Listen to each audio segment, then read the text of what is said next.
So you're saying that you want a fast-paced time travel thriller about pizza? Yeah, okay, it's called 30 Minutes or Less. Now you need to get on board with this, okay? Okay, I'm not on board. Okay, here's the pitch. Yeah. Okay, so you're a pizza guy, okay? Yeah. Okay, you gotta deliver a pizza, but it's way far away, and it's also 200 years in the past. What do you do? It's gotta be both of those things. That's in the special instructions on the sheet. They were like, it's the house in the back, the gate sticks a little. It's 200 years ago. It's 200 years in the past. That's it. That's what it says on there. And then your main character does not know how to travel through time or anything, but has to figure it out over the course. That's why it's a thriller. Is it a comedy thriller, or is it like dead serious? Dead serious. Oh my gosh, is there gore? Well, there's a little. I mean, anytime you got to travel to 1816 to deliver a pizza, there's going to be a little gore. Well, how many tits? One tit. Okay, and does it pass the Bechdel? Yes, the tit talks to another woman about something other than a man. Wait, the tit is a woman? Obviously. We've established that? It's just, is it like a CGI thing? Just sort of no, all practical effects here. All practical effects. It's done in costuming. Yeah, we get everything in post. Don't worry about it. Okay, well, see, the only thing I'm having trouble with is I feel like we're old enough to where 30 minutes or less means something to us, but that's been dead since, like, the 80s. Oh, yeah, but people will need to go back in time and figure out what the reference is. Oh, okay, so the movie is like a 3D glasses movie, except it comes with a little time machine so you can go back to the 80s and establish that it used to be that pizza had to be delivered in 30 minutes or less or it was free or something. Yeah, no, that was a gimmick that someone did once, and then it just stuck in our brains. Well, it immediately became car accidents, and everyone was like, well, you can't do that. You are not allowed to incentivize drivers to drive crazy for $8 pizza. No, that was one of those things that existed for like a month, but then just stayed in our collective ideas for what pizza was. It's true.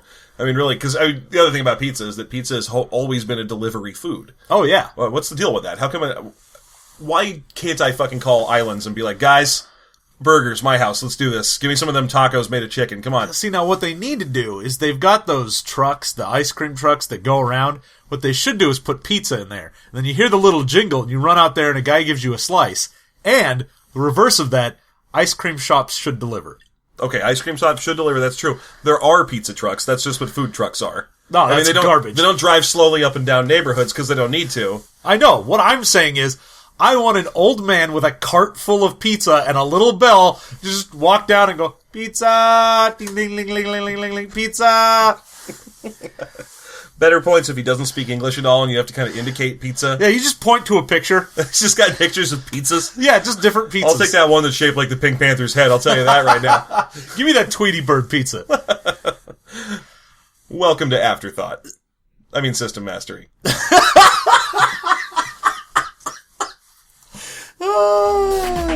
Professionalism.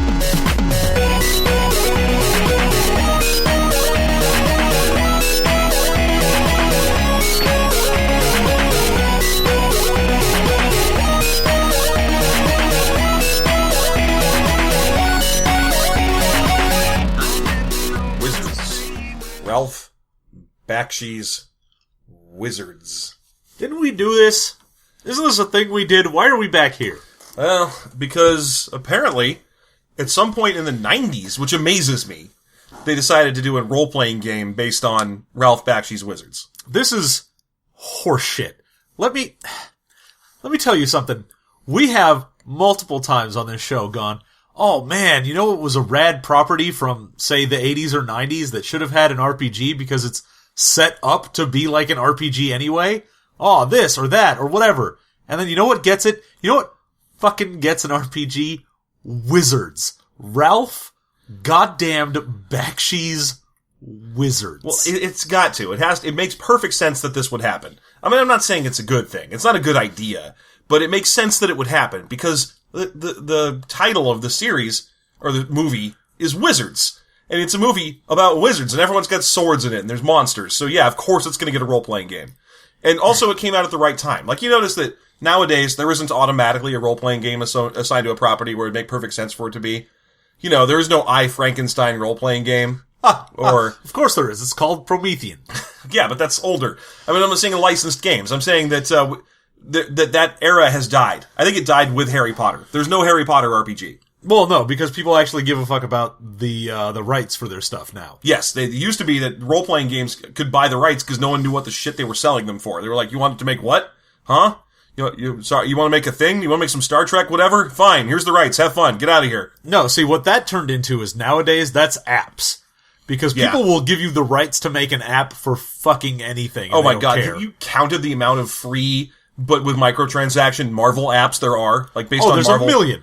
Yeah, it's everything. Every kind of game, and then usually more than one of every kind of game. Yeah, even, like, lower, like in the public eye companies, like, fucking Warhammer 40k has, like, 8 different apps. I feel like they've tried to move away from making regular tabletop games and into apps, because they have so many.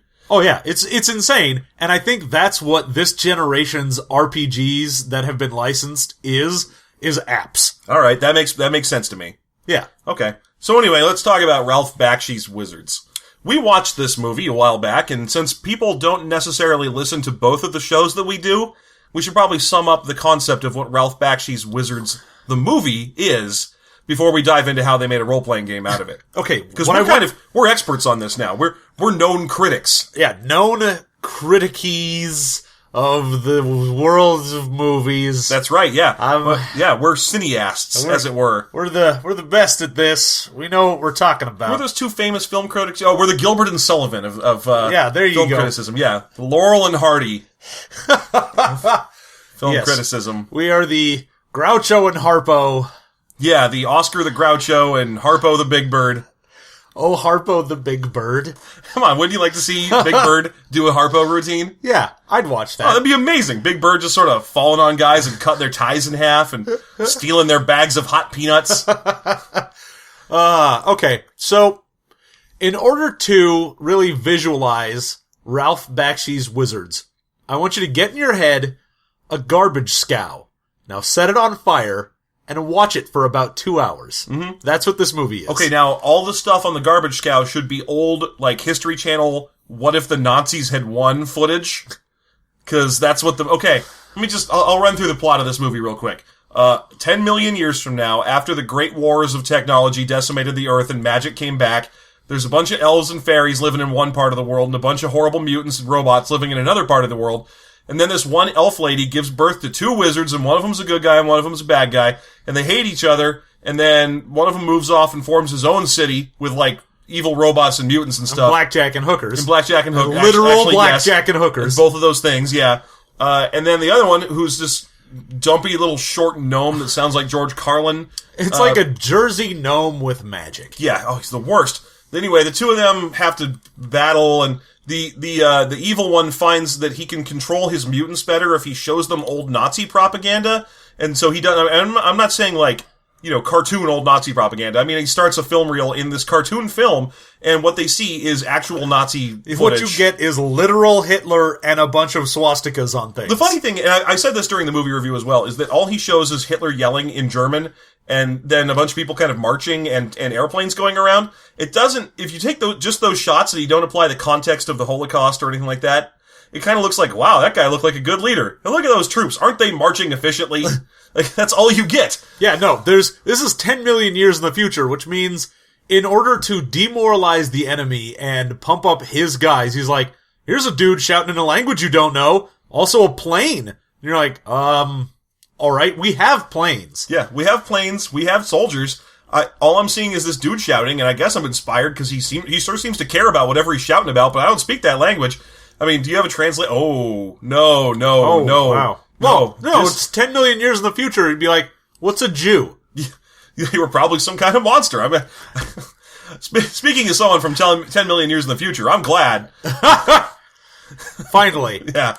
But no, I mean, that's it. Anyway, he shows them footage of that, and then that cuts to a bunch of silhouettes of various types of soldiers moving around, and that's about the middle 30 minutes of this movie. Yeah. And then eventually Avatar and his dumb group of idiot friends, an elf named Weehawk, a Boobider, an elfling who's just in the movie to be Boobus. Well, if you've seen any Ralph Bakshi thing, it's a lady in a Ralph Bakshi film, which means she has a weird dump face, but also big bouncy boobs with lots of nipples showing. Yeah. That's what Eleanor is. And then you've got a robot that hangs out with them who started by trying to kill them named Necron 99. But then they fix him and he changes his name in the most 70s thing in the universe to Peace. Great. This piece of garbage came out in 1977, which means you had about a month between seeing this and seeing Star Wars, which fixed science fiction. Yeah. Man, thank you, Star Wars, for fixing science fiction. We no longer have to suffer through things like Barbarella. Yeah. Yeah. Come at me, Internet. Fantastic Planet. Movies like that where it's like, what's that one, Enemy Mine? Yeah, that movie that stars Kenny Loggins versus Michael Bay's Teenage Mutant Ninja Turtle. Okay, I can see where you'd come up with that. Although, really, it's more Dennis Quaid with a beard versus the back co-pilot guy from Last Starfighter. I mean, if you think about it, I mean, granted, it's actually Dennis Quaid and Louis Gossett Jr., sure, but, I mean... It's really Dennis Leary. Dennis Leary and Lou Diamond Phillips. That's it. That was Enemy Mine. Enemy Mine. I'd see that. Oh, shit, I'd watch the hell out of that. I'd watch that right now. I'd watch The Last Starfighter right now, too, if I'm being honest. If I'm being honest with you, we're going to stop this podcast and go watch that. Go watch The Last Starfighter, because it's got the Death Blossom. Good stuff, man. Yeah, man, whenever I go to Outback Steakhouse, I always get that. Yeah, in your case, it's the morbid Death Blossom, I think they call it, yeah. And that just means that they bring you a normal Awesome Blossom, but it's floating in a hat filled with ranch. They just bring my favorite. Just a garbage bag stuck inside of a massive trucker hat, filled with ranch dressing with an Awesome Blossom floating on top. Yep. And then there's like ranch frogs floating around, like lily pads of them. Oh, the ranch frogs. His famous Majestic. ranch frogs. Majestic burping ranch frogs. Anyway, so at the end of the stupid movie, Avatar finally manages to confront his evil brother Black Wolf in his like techno town, and then he shoots him with a gun, and that's the end of the movie. And it's the most disappointing ending you've ever seen. Oh yeah, Switch.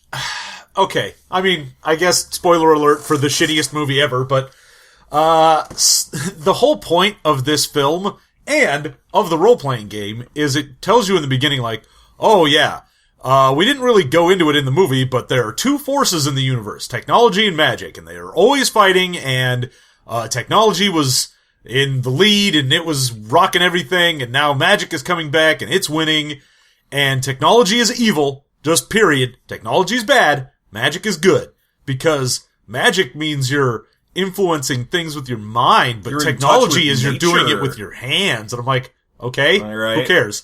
Okay, sure, I like hands-eye coordination. I mean, it's kind of a weird tack, and it's something you don't see in most modern games anymore, is the whole magic is good and technology is evil gambit. Not in modern games, but being from the 70s and the people who would actually give a shit about this, it's that whole weird hippie, we should all be living out in the woods, in nature, and modern technology is ruining us, and it's the same people nowadays that are like, oh, everyone's looking at their cell phones instead of talking to each other. We're all zombies now, Deb.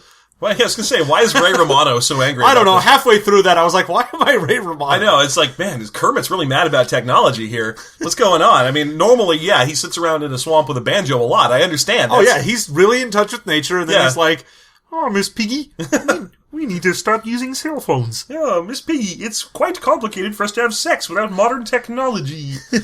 It's hard to make a pig lay thousands of eggs. Okay. So, that's your general conceit is, technology bad, magic good, fairies, and there's capital F fairy, which is, like, elves and fairies and gnomes and dwarves and whatnot. There are no humans left. No. The only human-ish people are mutants, and mutants sort of covers the entire gamut of actual, like, humanoid mutants, mutant lizards, weird pig people, shit like that. Crows, for some reason. For some reason, crows. And, okay, so we weren't rewatching, but Jeff was inflicting this movie on his girlfriend, and I happened to come over at that point, and just as a joke, some birds flew up in one of those scenes, and I was like, I wonder if they have stats for those in the book. And he was like, yes, they do. Yeah, they absolutely had stats. Because I started reading this one first. And yeah, they absolutely have stats for every single thing you see in the film. Yeah, if it gets any screen time, there are stats for it. Yeah, with the weird exception, they get a page of description, but no stats. In one shot of this movie, you get to watch Necron 99 riding around on what we just called all the way through our review of it, a horseball.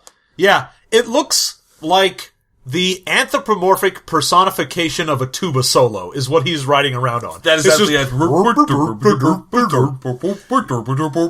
it's completely a tuba solo running around. Yeah. So picture that with a horse head on one end and two stubby little legs on the other end, and that's what everyone rides in these. We were calling them horse balls. Yeah. But apparently they're called Rosses. Like Yeah, Ross. they're Ross. Yeah. And they really want to get together with Rachel. I would prefer to ride a Rachel, yeah, if I'm not, if I'm being honest, which I am. Yeah, okay, so he's riding around on his Ross in front of a giant dragon that's just background stuff, which I'd say about becoming an aficionado of Ralph Bakshi movies, having seen most of them at this point. One of the things about Ralph Bakshi movies is half the shit he has in them just looks like stuff he was practicing at the same time. Oh yeah, it's just, while I was doing this, I was doodling some random crap in the background, and here it is. Yeah, he was just like, I was working on drawing a weird face, and so I just sort of... That's the thing in Cool World, is when they're wandering around through their Toontown in Cool World, there's just random faces floating through the sky in the background all the time. It's just like, I was just doing that. I was just practicing my Plimpton, and I decided to just kind of, just put it in there. Whatever, put it in. I'm not wasting animation. I'm Ralph goddamn Bakshi. I use every piece of the pencil. So yeah, the weird thing with this... Oh, it's a dragon in the background. Yeah, I'm sorry. The dragon is there, but the weird thing is... As we said, the end of the movie is Avatar, who is supposed to be like the personification of the good side of doing magic, because it's not mentioned in the movie, but in the RPG we have a split between regular magic and technomancy. And technomancy is literally just being able to understand technology. There's no technology powers. It's just like, can you work things? Then you're using technomancy. Yeah, if you were an engineer or a mechanic, then you would be a technomancer. Mm-hmm. Because you can use the power of technology because it is separate from the power of magic. Yes. Which, fucking Black Wolf has magic and technomancy, and Avatar is like, yeah, I'm all about the magic, let's do this. And then the end of the movie is him using a gun to kill Black Wolf, and I'm like, but isn't that a symbol of technology and old world violence that you're using to... Is the aftermath of this movie that Avatar becomes the new dictator? Well, no, he just goes off to have sex with his student for the rest of his life. Oh, good. He even mentions it in the movie. He's like, yeah, she probably seems like she's way too young for me, right? But she's not. I'm gonna pork her a whole bunch. I've been alive for thousands of years, but it's time for me to have sex with this weird elf fairy. And she's what, like 14? Don't even worry about it, though. We're gonna get into it. It's the 70s. You can do this. Ask David Bowie. Oh, too soon. Oh, too soon. Too soon. I'm Way sorry. too soon. R.I.P. David Bowie, who had sex with underage women in the 70s. But you know what? Everyone did. This elf did, or whatever Avatar is. I think the guys from Led Zeppelin are famous for that. I mean, you got your Roman Polanskis. It was just what you did in the 70s. Yeah. I was alive in the 70s for 23 days, and I'm pretty sure I had sex with a 21-year-old. I'm pretty sure. 21-day-old, excuse me. I'm sorry. Probably also a 21-year-old, right? I mean, Roman Polanski, right? He was out there. Roaming the fields. Wild Polanskis. Just moving through suburban houses looking for pleasure. That's what... That's great. I'm glad that we've done that on this show. The RPG. The game. Sorry. We gotta finish the story. He pulls a gun out of nowhere and shoots Black Wolf with it after saying the most dramatic second act or final act line of badassery you could ever have in a movie, which is, I'm glad you changed your last name, you son of a bitch. We don't know what their last names are, by the way, in the movie or the book. No one knows. They're just Avatar and Black Wolf. That's it. Nothing else. Last line that he says before he shoots his brother is, I'm glad you changed your last name. We don't know what he changed it from or to. I assume Hitler. Yeah, he changed it to Black Wolf Hitler, and it used to be Black Wolf Mengele. Yeah, it was Goebbels. Gerbils. Yes, Black Wolf Goebbels, and Avatar, who's still Avatar Goebbels. I mean... he didn't change his last name. Change his last name? He's glad he didn't. But he takes a gun out and shoots him. There's no evidence that he owns a gun or has a gun or whatever, use a gun. He just pulls one out. It's like the opposite of a Chekhov's gun. Oh yeah, no, the problem I have with this is it ends with a weird non sequitur line and your main hero doing the exact opposite of what they should be doing. I'm like, the payoff of this is Avatar's also an asshole. Yeah, great. No, Avatar's totally an old asshole. He's gonna go have sex with his 14-year-old student. The book makes it just as creepy. It tries its hardest to make it not creepy that he's super into his student, but it can't. No. It's impossible. There's this whole section when it's describing him where he's like, oh yeah, he totally wants to do her and he's hot for it. He hates himself for how much he wants to do her. So instead of that, he just spends most of his time doing what he calls meditating on her navel. Yeah.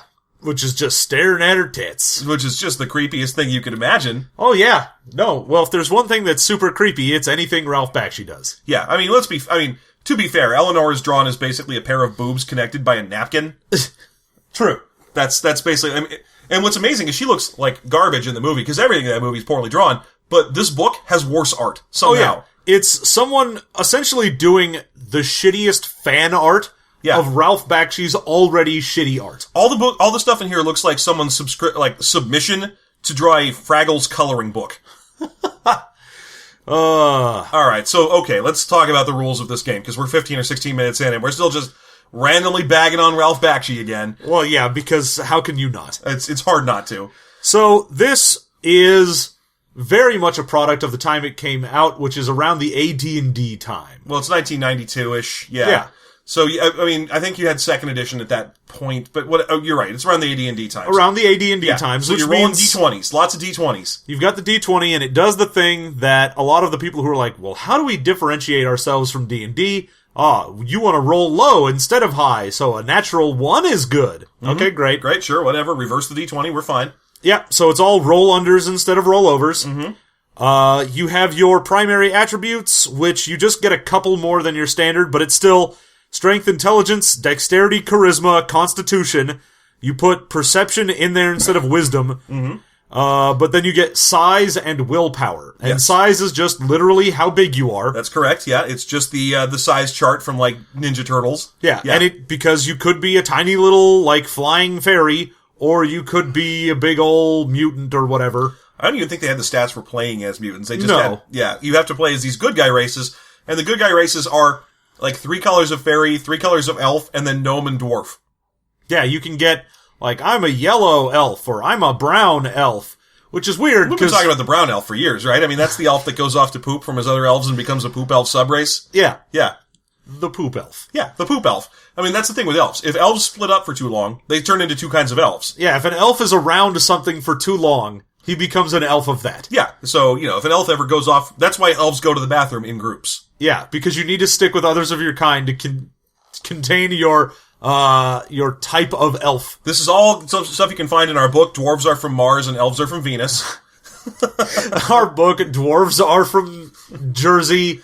Elves are from, what do we do for elves? Aren't they like German? They're either German or they're rednecks. I forget which one. Either way. You know what? There's 2 kinds. There you go. Yeah. They split up. The next thing you know, you got redneck elves. Some of the elves moved from Germany and they went to the south, and now you just got redneck elves. Got the Appalachian elves. The Elfalations. Got them hillbilly elves. Just making super-powered mega whiskey in their super stills. Ooh, this is the best whiskey in all of Tarnation. So yeah, you get that as your primary attributes, and I will say this, point buy, that's nice. You start with the average for your race, and then you buy points to raise the various stats in different ways. So you start with baseline competency, also nice. Yeah, so if you're 10 is basically the average in a stat, just like in D&D. Yeah. But as a race, you might be like, oh, this race has a 12 in strength instead of a 10 because they're dwarves and they're stronger. Or this race has like a 7 in charisma because they're dwarfs and they're jerks. Right. Okay, whatever. But you can then spend your bonus points, which everyone just has like 40 points to spend, on raising, or you can get points by lowering.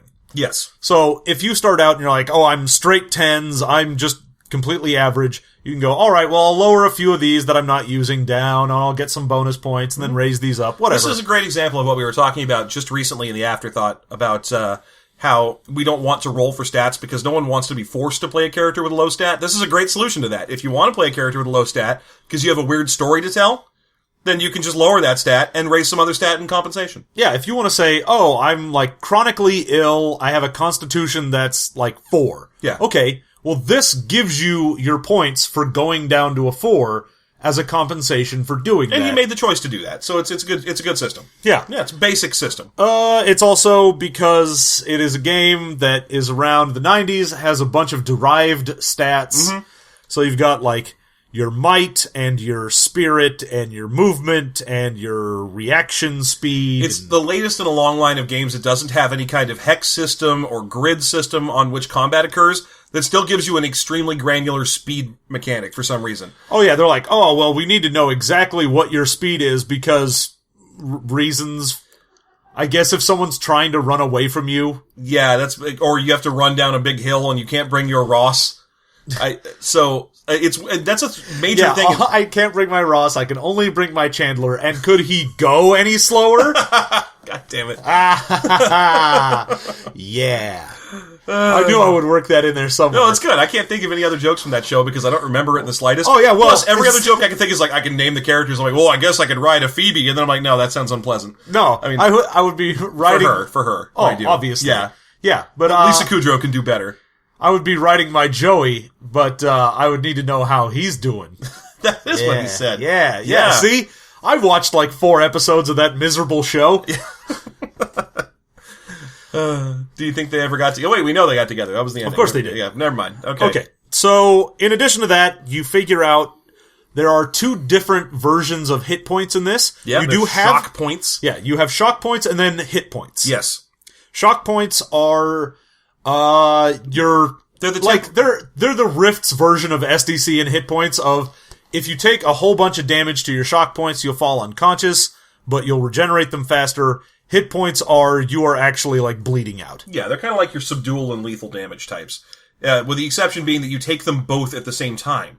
Yeah, well, sort of. Depending. It's an interesting mechanic. Unless someone hits you with their bare fist, then you'll only take shock points. If someone hits you with a weapon, no matter what, you'll take at least one hit point. And then this is weird. Okay, let's say you got a sword. The sword normally does 5 dice of damage, but because you're playing as a tiny elf without especially good strength, you have to subtract damage from it based on your strength, which might either remove just numbers from it, or might remove dice from it. Any plus or minus of 3 removes or adds a die. So Correct. if I get to, say, 3 dice, and everything in this is either a d20 or d6, so if I get to 3 dice, and I'm plus 3, then instead of rolling 3 dice and plus 3, I'd roll 4 dice. Correct. So let's say you're an elf and you have a sword that does 3 dice of damage, and you try and hit a mutant with it. Here's how you do this. You roll 3 dice for your damage, and however much damage you roll there is shock dice. You do that much in damage. You also automatically do 1 hit point. For every die that is displaying a 5 or a 6, you also add a hit point of damage. It's for a 4 or 5, you add 1, and then for a 6, you add 2. That's correct, yeah. So for 3 dice, you're on average probably doing, 10 to 11 shock points worth of damage, and you're probably doing maybe 2 to 3 hit points worth of damage with a regular 3 die swing. Yeah, because the 1 die from using a weapon is only if you didn't do anything. So if I rolled all 1s and 2s, normally I would do no hit points, but because I have a weapon, I'll do 1. But if I did roll, say, a 5, I would still just do 1 hit point. I wouldn't add 1 on. So shock points heal super fast. They heal over like a couple of hours, whereas hit points take months. And you know what? I'm tired of getting mad about this. I don't care anymore. Every old game does this. Every old game's like, oh, it takes months to heal from an injury. You should roleplay the process of lying around. Yeah, which... I'm sick. You're based on a cartoon. Yeah. God damn it. No, I know. And the thing is, every game did that, no matter what it's based on. It's like you don't remember all those parts in Star Trek where people had to lie around for surgery for months. Instead, they went into the room and either Bones or Crusher was just like, beep, beep, beep, beep, you're good. Get out of here. Get out of my room. You're cool. But, that Star Trek game sure is like, oh yeah, if you take an injury, oh, you're out for a month, sailor. You lie down in bed and read this dictionary. Yeah. But you know what? I'm sick of being mad about it. I'm turning over a new leaf. Fine, it takes forever to heal in every game before 2010. I'm still sick of it. I don't care. All right. But you have a recovery stat, and then there is a giant chart that you will look at and go, here's what my recovery stat versus time passed. So if you're like, oh, it's been 9 days and my recovery is 6, how many hit points have I gotten back? And you can look at the chart. Yeah. So there you go. So you can play as about 8 or so races, and they're all just little fairies and elves. One of the things that infuriated me about this game is it's got the stats for all of the main characters of the movie, for the Wizards movie, but it doesn't tell you which type of elf or fairy or whatever all of them are.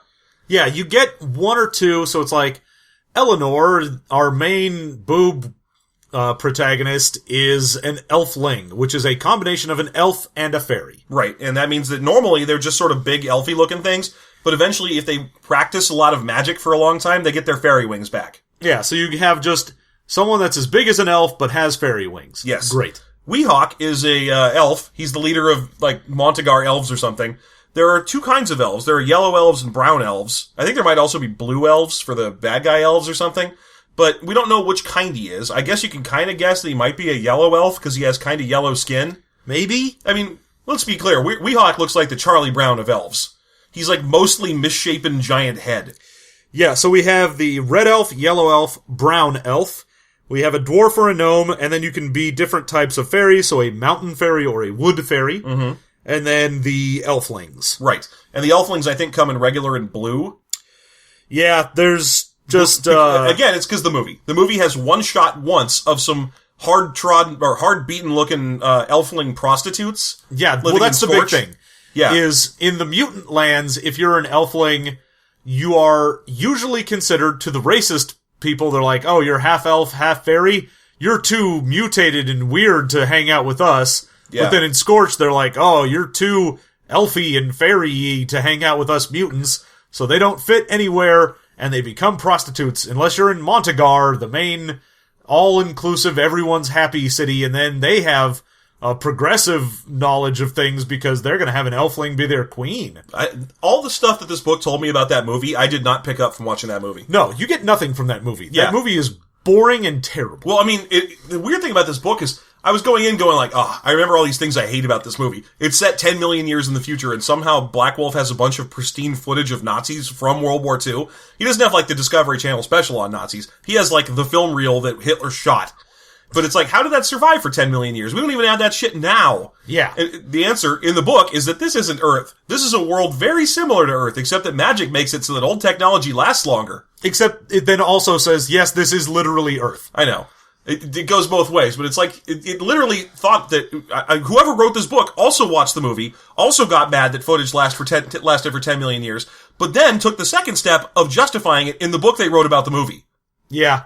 This book goes out of its way to try and justify and include anything from the movie. Absolutely. It's like, okay, fairies are like 6 inches tall, except that Eleanor, the main female character in the movie, is a 4 foot tall fairy. So what's this deal? What's that all about? Alright, well, I guess I gotta write this role-playing game. So there are half fairy elves that exist, yeah, and if they practice their magic, they get all their powers, and then it makes sense that they get to be the queen of a city, which is currently ruled by a president.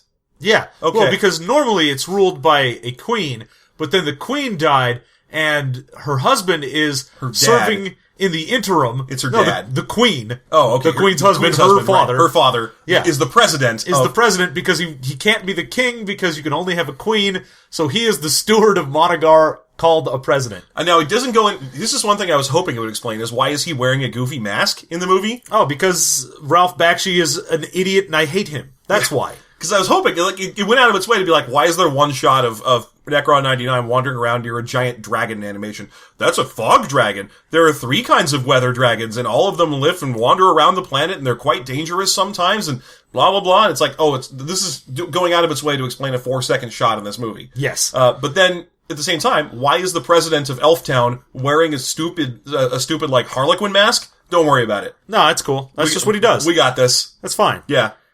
So in addition to all of the hit points and that, you get luck points, and you only get like 3 to start with, but it's your standard brownie, karma, whatever. Buy your way out of jail. This game's unusual in that it doesn't have an especially rigorous mechanic for how you get them back. Just advice to not give them out too fast. Oh yeah, it's just, as a lot of this is per the GM's discretion. It has a bunch of that. Yeah. We'll get into it when we start talking about, like, the magic system and stuff later, but this book is really big on saying, hey, maybe something might go wrong, or maybe you want to adjust things. It's up to you. You figure it out. Have fun, kids. You do it. Whatever, I like that kind of advice. Now, it also has an advantages and disadvantages system. Hooray! All right. Are you done hating on those yet? No, I'm still... Although this one was relatively inoffensive, all things considered. It wasn't the worst one I've seen. No, because it didn't have any that were like, this is not a disadvantage. Clearly, if you picked one of the disadvantages, it fucked you in some way. Yeah, some of them were a little offensive, I think. I mean, I think this was one of the games that had stuff like racist as a disadvantage and so on. Well, you can hate certain things, which includes, like, I hate mutants. Yeah. Which led to one of the funniest sample characters who had his drawbacks where he hated mutants. So he had to like roll willpower anytime he saw a mutant, or he would just be like, oh, I'm gonna kill that guy. But he had a phobia of combat. He had a phobia of melee. Yeah. So he still had a sword, but was afraid to fight. Well, let's be clear here. I was amazed by this character design because he had a phobia of melee combat, and I was like, oh, okay, so this guy's gonna make like an archer, and he's gonna hang back and shoot. And he has a bow, but he has way more skill invested in his melee capabilities than he does in his archery. Oh yeah, so he's just super afraid. He just, it seemed like he built his character by just sort of opening a box and shaking words out of it, and was like, I'm that. There we go. Don't worry about it. Don't worry. Well, your character doesn't make any sense. He's very well trained with the sword. How did that happen if he has a phobia of melee? Is he a veteran? Oh no, he's very young. He's brand new. Yeah, no, he hasn't even seen any combat yet. So does he have PTSD or no, nothing like that. He's just terrified of melee combat, but has spent years training in it. No, he's just a little kid and he loves his mom very much. You see Darth Vader as a little kid. So you get that, and this is also part of your points that you get at the start. You get those 40 character creation points, so that goes into stats. You get advantages or disadvantages with them. It's all the same point system. Mm-hmm. So if you wanted to, and you're like, oh, I don't care, I'll take the stats that I have and use all 40 to just buy advantages and have no disadvantages, you can do that. Mm-hmm. Or if you want to, you can take some disadvantages, lower your stats, do whatever, get a bunch of random crap. Some of them are better than others in the advantage-disadvantage, because that's going to happen. That's very true, yeah.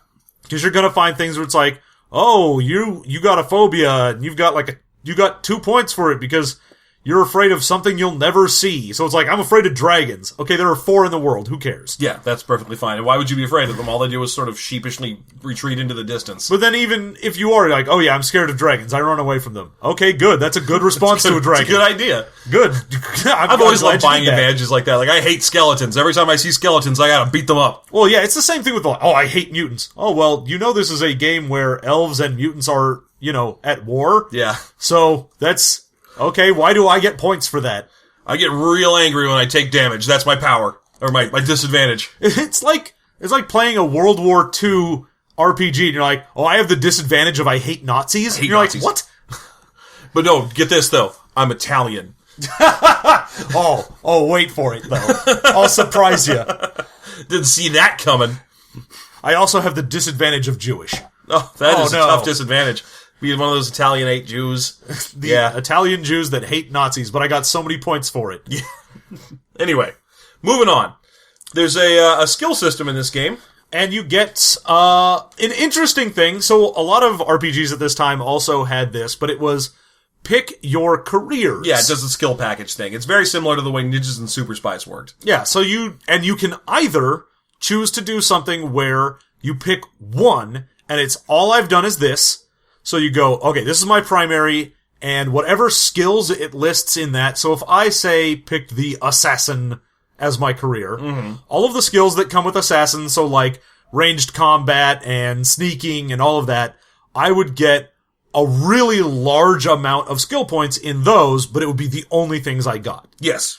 Your other option, you can do a primary and a secondary. So your primary, you'll get a pretty good amount in, and then you'll get a few points in your secondary. Yeah. Or you can pick 3 and just have 3 tertiaries, so you get a whole ton of skills that you have points in, but none of them are particularly high. Yeah, which is actually a really good choice if you have like a really high stat somewhere, and you're like, oh, well, I'll just take a bunch of skills that are related to that stat, because I've already only got to roll under a d20 on it. Which, honestly, is not going to happen very much, because the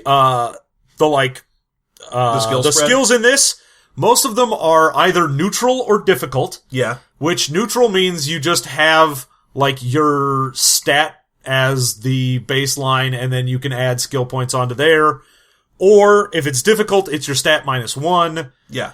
And there's only 2 skills in the game which are easy, which is swimming and climbing, which you get to add +1 to your stat. Right.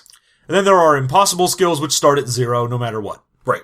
And you can get better at them through practice and buy points and bonuses in them. Yeah, so if you picked the mage as your career, normally magic is an impossible skill. It starts at 0. So if you picked mage, you could get points in there, but that would be the only way you could get points into that. You don't just start with sun. That is exactly right. Yeah. All right, and then magic itself is just one of the skills. We just mentioned that. And then you use it with building blocks, spell building systems to kind of build your own spells in this game, which is something you saw a lot in early 90s stuff, where it was like, we're going to get away from the rigmarole of 2/3 of the player's handbook being spells by just adding a couple of guidelines and then letting players go nuts and create their own. Except you don't get to do it on the fly. The weird thing is, you have to make up your spell and go, all right, here's the spell that my guy does. I specifically have a spell that, at a range band of like 200 feet, I can cast an illusion that looks like a wall. And that's one spell that you know. If you try to change it, go, oh, well, I want my illusion spell to now be, instead of a wall, be a dragon. No, that's a different spell. That's a whole different spell. You got to start from scratch and spend skill points on it. And then there's a whole bunch of things for bonuses based on whether or not you're holding a wand or whatever it is that makes you more comfortable when you're casting spells. Everyone, unless you buy in the advantages section, there is a I can cast spells without a focus. Yeah. Everyone needs a focus. And the focus can be, I need a wand, or I need to chant, or I need to do complicated arm movements. Which, you know, they got that chanting from that stupid scene in the movie with those two priests. Oh, yeah. God, do you remember that scene? Well, that's the only reason why cleric is one of the careers you can pick. Do you think those two are the gnomes, too, to explain why this book seems to insist on gnomes? Or is it just like, you know what, there's gnomes. They're between elves and dwarves. Don't worry about it. Well, someone once said Avatar looked like a gnome, so gnomes have to exist. But I guess those two are the dwarves, because they gotta come from somewhere. But there's a scene in the movie where there's like this teapot-shaped, like, church, and there's two priesty kind of guys in there that are, all they do is a weird routine that kind of makes fun of Jewish people and priests. There you go. And then they die. Yep. Good job. You did it. Yeah, and it's not really connected to the rest of the film in any meaningful way. No, well, that's because nothing in the film is connected to the rest of the film in any meaningful way. The one thing it has going for it is it's got those two soldier guys that are always in I was surprised to see how many quotes they get at the top of paragraphs in this book are the two soldiers in gas masks that just do shtick in the movie, Max and Fritz. Oh, Fritz! They shot Fritz! Oh, I'll get you! Oh, I'll shoot all of you! Oh, Fritz! And then he gets up and he's like, oh, but I'm okay, Max. I'm actually okay. I lived. Oh, you're ruining my monologue! Oh, Fritz! Oh, and then he accidentally shoots him. Oh, they got you, Fritz! Okay, great. Thank you for that fucking 5 minutes of shtick in the middle of this film. And they keep doing them. They keep cutting back to these two soldiers. And then occasionally there's the third soldier, the fat one, that's also with them. Yeah. And then all they do is they just do obvious jokes. Yeah, it's 5 minute long obvious jokes. It's like, oh, well, hey, man, we're going to war. Oh, I don't want to go to war. I don't want to fight. Other people got a right to live too, and I don't even want to have to kill people. Other people I don't want to kill the bunnies and the flowers. Oh, but Black Wolf says he's got a thing that'll make us invincible. We can't lose. Oh, okay, well, let's go then. Oh, fucking, oh, God, there's a hatred for this deep in my soul, and the problem is, it taints the book for me. Yeah, the book wouldn't be that bad if it wasn't for this. If the thin veneer of wizards was scraped off of this, and it was just, here's a generic role-playing game where you can play some elves, and there are some weird mutants, and you fight them, I'd be like, okay, alright, I'm on board. This isn't the best game I've ever seen, but it is by far not the worst. No, it's just deeply boring without wizards. With wizards, it gives us something to talk about. It gives us hooks. We can get right back in there and start clawing at Ralph Bakshi. And the weird thing is, it does mention that a wizard is a very specific thing, and only Avatar and Black Wolf are wizards. You might practice magic, but that does not make you a wizard, because they practice wizardry. Yeah, they do a whole different thing.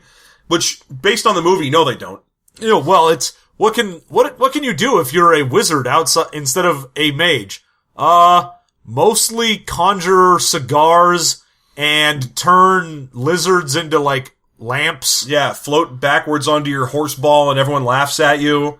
What else? I mean, go to hell. Yeah, Avatar goes to hell at one point. Black Wolf goes to hell at one point and comes back with some demons. Yeah, Black Wolf goes to literal, actual hell, finds the souls of dead generals, brings them back as demons, and he's sad because he couldn't find Hitler's soul in hell, which he was looking for. Jeez. Which I don't know. Does that mean Ralph Bakshi's saying that Hitler didn't go to hell? Is that what he's saying? Yeah, that's what he's saying. Well, he's saying Hitler doesn't believe in hell. He's saying Hitler was Jewish.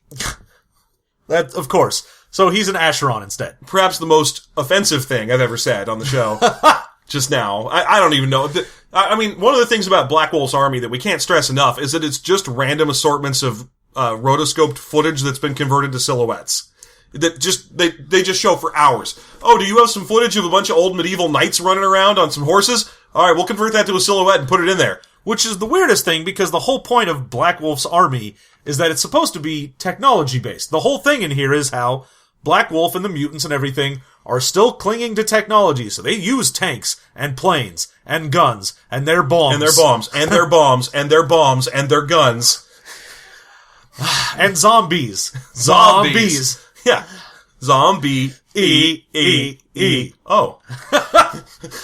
But all of the weird, like, rotoscoped footage is just, like, medieval knights. Yeah, medieval knights, and then occasionally some other types of, like, Vikings or soldiers, and it's just old black and white silhouettes running around. Very, very rarely you'll be like, oh, look, and a tank. Yeah. Good. Mostly it's, like, just flags and spears and pikes and stuff. And then also badly done, bouncy, like, 1920s style bouncing as if there's music playing animation of demons just walking around on top of that footage. Yeah, well, the editing in this was like, well, we have this weird, bouncing, goofball demon footage, and all of this actual human rotoscope stuff. What do we do with it? Oh, throw it all together. Oh, just put it on top of each other. Well, it looks like they're walking into each other, and they're not, I mean, some of them are, I mean, it just breaks your concept of dimensions. None of them seem to be connected to any other. Bill, hold on. You realize you're working on a Ralph Bakshi film here. No one watching this cares.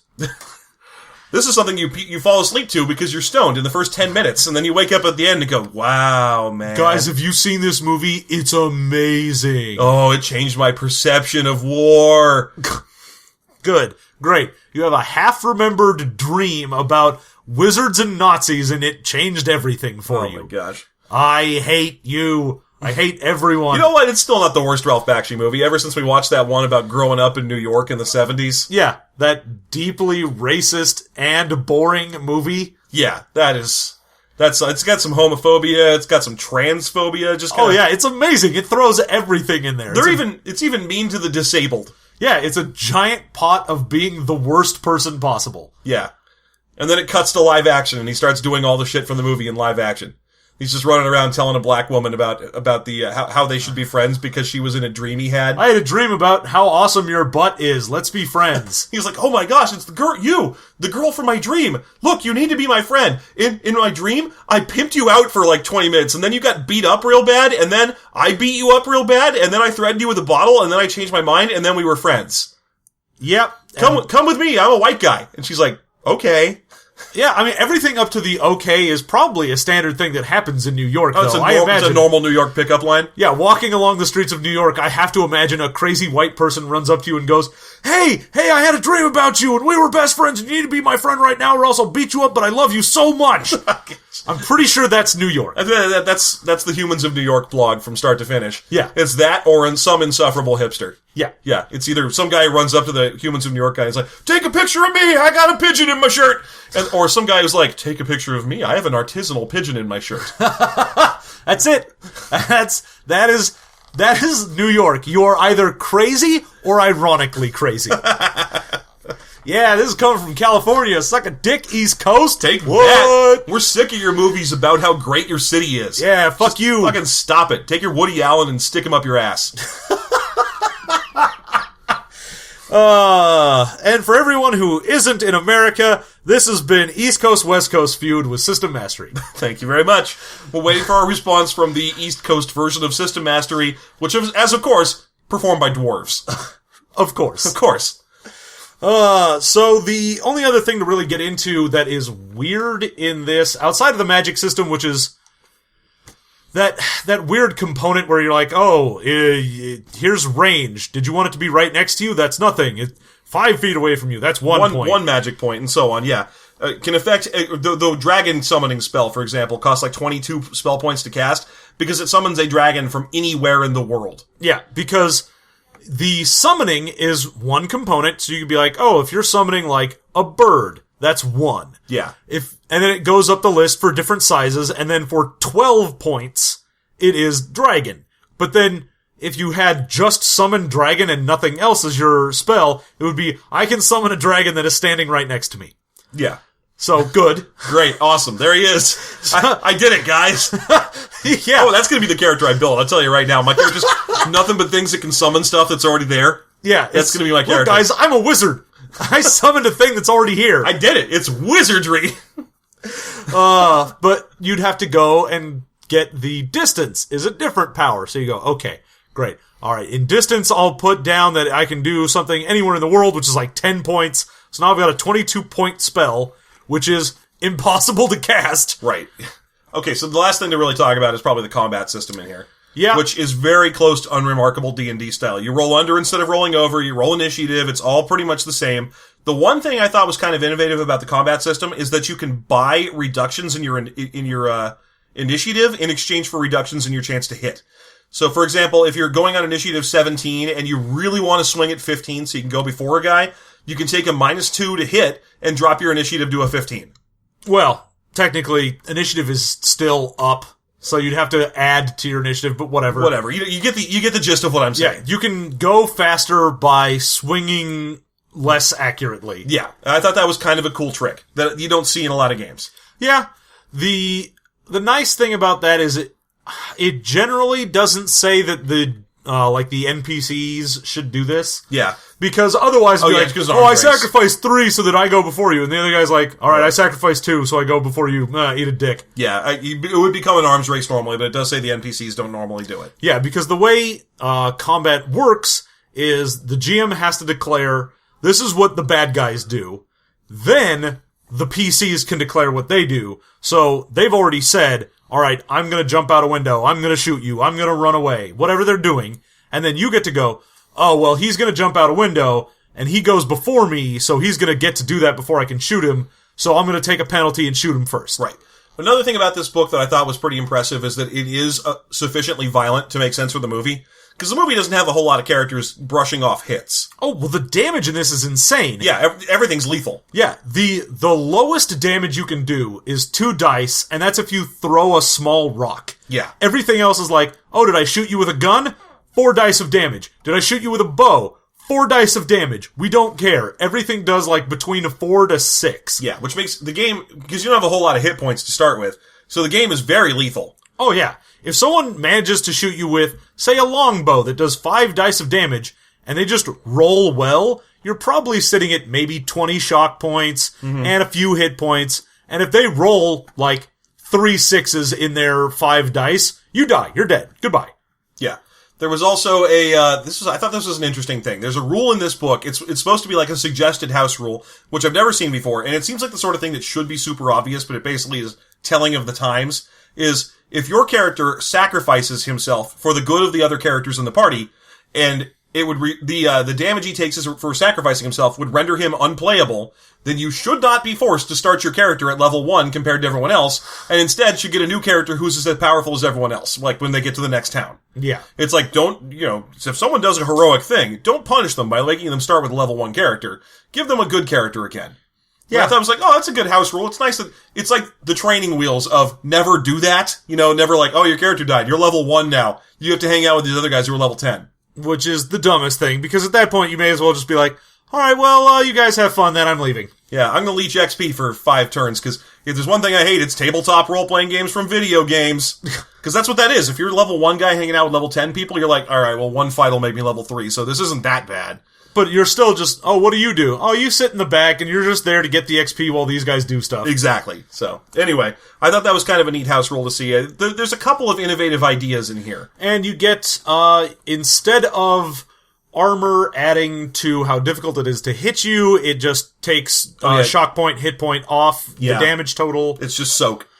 Same thing with shields, but shields you have to actually parry in order to get their soak from. Yeah. And you do have dodge, which you can either do a passive dodge, which depending on your skill level will be like a -1 to a -3 to someone's attack. Mm-hmm. Or you can say, I am actively dodging, and if you actively dodge, then if after someone hits you, you can try and roll your dodge skill and negate the hit. Okay. So, one of the things we always do at the end of every episode of System Mastery is talk about the best and worst things from this game.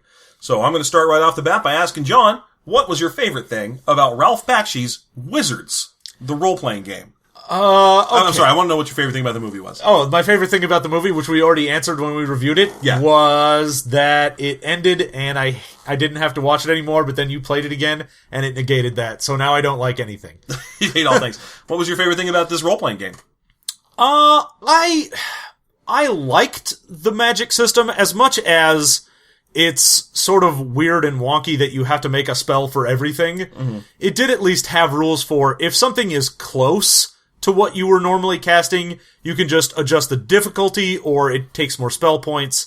So if it was like, normally I have a spell that shoots a laser 100 feet. Mm-hmm.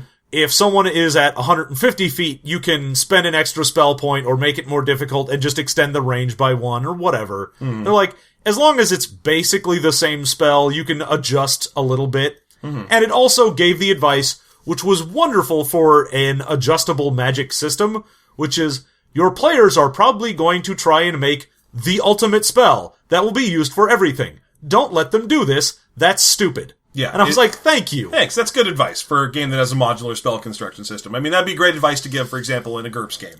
Yeah, they're like, someone is going to try and math out, this is the one thing that I can do that always works in every situation and just lets me win the game. If they do that, either tell them, no, you can't do that, or say, well, the reason that would work is because of which you can't actually do. Because he gave some examples, and you was like, oh, you can't actually do those within the system. The nice thing is that it doesn't say, oh, let them do it, but punish them for it, which is usually what you see in these games. It's like this was very non-adversarial. Yeah, it was just like, no, just have a quick conversation, which is really good advice. Yeah, I will say that is the little advice sections in this, very good. So, the magic system, good. I like the modular magic system. It's interesting to me. I mean, even though everyone's going to go, well, I made a fireball, and I made a teleport, and I made whatever. Yeah. Because these are the spells I know. At least it gives you the option to do weird things. Sure. Okay, so that's mine. What is your favorite thing in Wizards? Okay, my favorite thing in Wizards, again, that non-adversarial tone is really nice. Oh, yeah. I think that's great. There's a lot of interesting advice in this game that I was not expecting to find in an old game like this, that's kind of modernized advice that's good for players and DMs alike to read. I mean, the game is unreasonably lethal, so it's not like it's the best advice because it doesn't really work.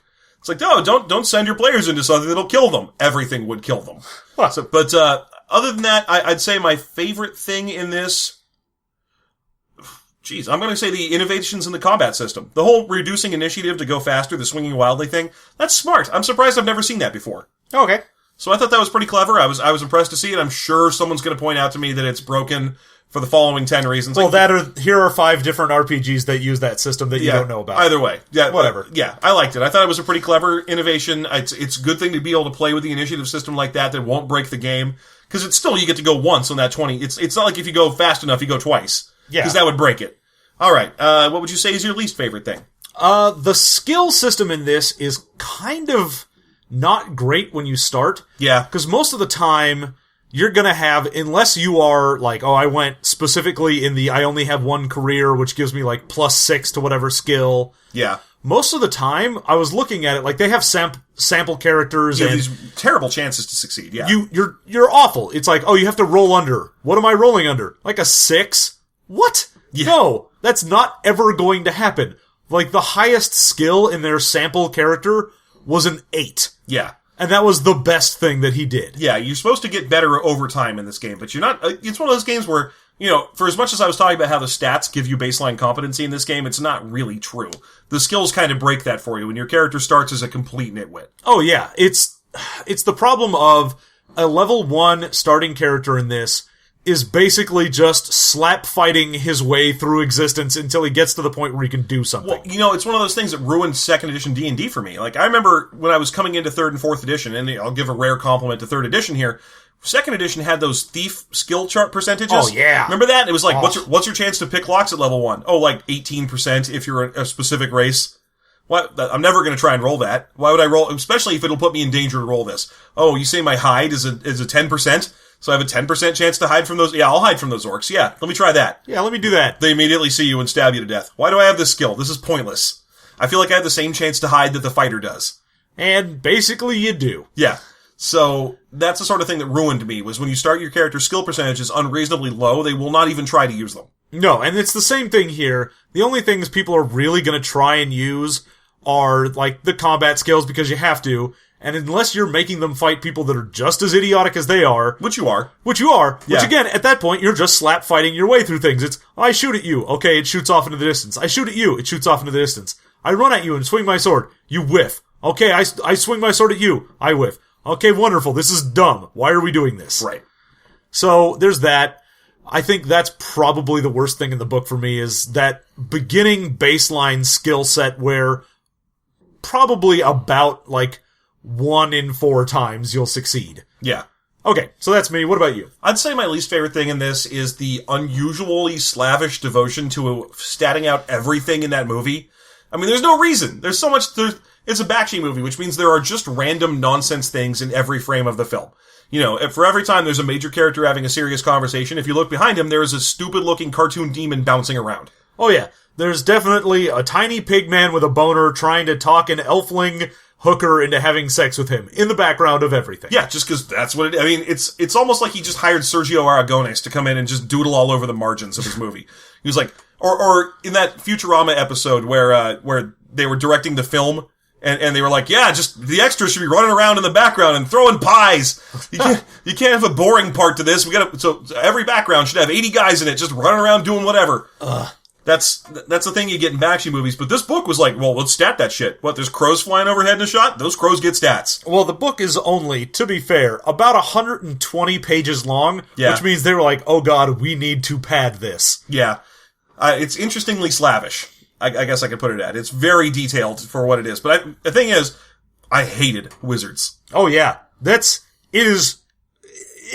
mind-bogglingly bad. Like, I don't understand how any studio would have seen that and gone, oh yeah, we'll put that out. Yeah. I'm sure there's a story to how Bakshi movies come into existence. Nowadays, I actually know the answer to it. It's Kickstarter. He has a new movie he just finished his Kickstarter for. Yeah, because every dumb idiot who has nostalgia for a movie they didn't actually watch is like, oh yeah, Bakshi, I know that name. Well, no, there's like a whole kind of sub-community of animators who were... I mean, he's just like pre-John Crick-Falusi. Oh, I was about to say, yeah. He's basically the 70s Crick-Falusi. Yeah, because Crick-Falusi nowadays, you hire Crick-Falusi to do your project, and you don't just get an animation that's very bouncy and very fluid and very weird-looking. You also get 10 years of him whining about creative control on blogs. Yep. That's how that works. That's what you get from Crick-Falusi, is a quality project, and then him bitching forever. Yay. But Bakshi appears to be at least, one of the more interesting things about this book is that Bakshi has a blurb in the back of it that actually has a message from the creator, and it has Ralph Bakshi expounding on his thoughts about how this game exists. And it's funny because he's so mercenary of a person that his answer is, you know, when they ask him, hey, what do you think about the fact that there's this game? He's like, oh, I'm really happy that Wizards exists and that people enjoy it, and don't you worry because I've realized that people still love Wizards, so I'm going to start selling shit.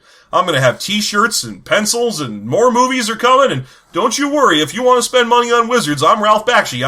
Let me just put my address down in a list of places where you can send money or spare change. Here's a P.O. box if you've got a check that you want to send me for nothing. Or just some bottle caps or, I don't know, spare change, whatever you got. God bless. God bless. If you got some of your wife's makeup sponge removers, I'll take some of those, and that's my fetish. Maybe some hair. I'm Ralph Bakshi. I'm Ralph Bakshi, and I have all the fetishes. I'm Ralph Bakshi, trash pervert. God damn you, Ralph Bakshi, you stupid trash pervert. I hate you so much. I don't know if that's true or not, but it is now. I like to assume it is. It's on the internet. Said on the internet, so it's true. He's into trash. Oh, there you go. Would you play Ralph Bakshi's Wizards? Oddly enough, I think I probably would. Like, it's easy enough to get into. It doesn't seem like it'd be a great game, but it's basically like if someone said, hey, would you play AD&D 2nd edition? I'd be like, alright, sure, whatever. Fine. Yeah, it's not that terrible. I'd play this, but just to be mean, I'd skin it into something else. Good. I'd be like, oh yeah, let's play Wizards, but I'm using it to play Star Wars. Yeah, I can create my own force powers. Good. Yeah, perfect. I got it all set. Let's see. The dwarf is a Wookiee, and awesome, and I summon a dragon. Yeah, I summon a dragon. A crate dragon from the Sands of Tatooine. Duh. I know everything about the Star Wars Expanded Universe. Good job. Woo! Alright, so there you go. That's Ralph Bakshi's Wizards. It is. Yeah, and this was a hard game to find. So, of course, special thanks to Midjack from Something Awful, who sent us the money to buy this game because it's rare. and we found it at one bookstore in Alaska, and he was very adamant that we review this bad boy, and funded it, even though it was a tricky one to find. So special thanks. Yep, thank you very much for that. Paradoxically, it's very easy to find the movie of Wizards if you, for some reason, would like to torture yourself. Don't. It's on YouTube. You can just watch it there whenever you want. Yeah. Don't though. Just don't do it. So there you go. So special thanks for that. And as always, if you have a game you'd like us to review, drop us a line. You can get us at systemmastery@gmail.com or at any of our social medias, System Mastery on Facebook or Twitter. You can find us just straight up on our own website, our shiny, very own website, systemmasterypodcast.com, where you can find new episodes, old episodes, make recommendations, drop comments, whatever you want to do. Yeah, if you want to go on there and argue with other people on the internet about Ralph Bakshi, please do. That'd be fun. Also, we have a Patreon. You can support us there. If you do that, then you get our bonus content. Any level you support us at on the Patreon is enough to unlock more podcasts. We do a bonus content episode after every System Mastery where we make characters in the game that we just reviewed. So we're going to be making a couple of Wizards characters in just a minute here. It's going to be terrible. We're going to have a bad time. Actually, I don't even think we'll get done with that today because we have a party in an hour. Yay, parties! Yay. That's what we do here. All we do is podcast and party. We're like the Andrew WKs of podcasting. Hell yeah. I mean, unless he has a podcast. I have to assume by now he has a podcast. He has to have the party podcast. The Party Cast with Andrew WK. And the intro is just him saying, party, party, party. It's time to party. Andrew WK podcast. Party, party, party. .com. Now, that'd be great. That's like the Andrew WK, like, NPR show. Yeah, that'd be great. It's just like, and coming up next, we have Andrew WK with Party, Party, Party. As always, if you would like a party, party, party, you gotta have a party. It's time to party. We all want to party. Tote bag. Then you can support us at NPR. But anyway, speaking of, get on the Patreon, support us there. You get your bonus content. It's super fun. Just so you know, if you're recommending games these days, don't be surprised if it takes us a while. Our list is at like 90 games. So many games. I didn't even know there were this many games. Why? Why do people keep putting out these games? It's amazing. I mean, I'm not complaining. And by all means, if you have stuff to send us, you send us that stuff. Just get in contact with me. I'll get you an address you can send that stuff to. We will grow our horrible library of horrors, and we will keep reviewing games. We're never going to stop. This horrible black library of the worst possible games. Yeah. So, as always, thanks so much for listening, and we'll see you again soon. Until then, have a great week.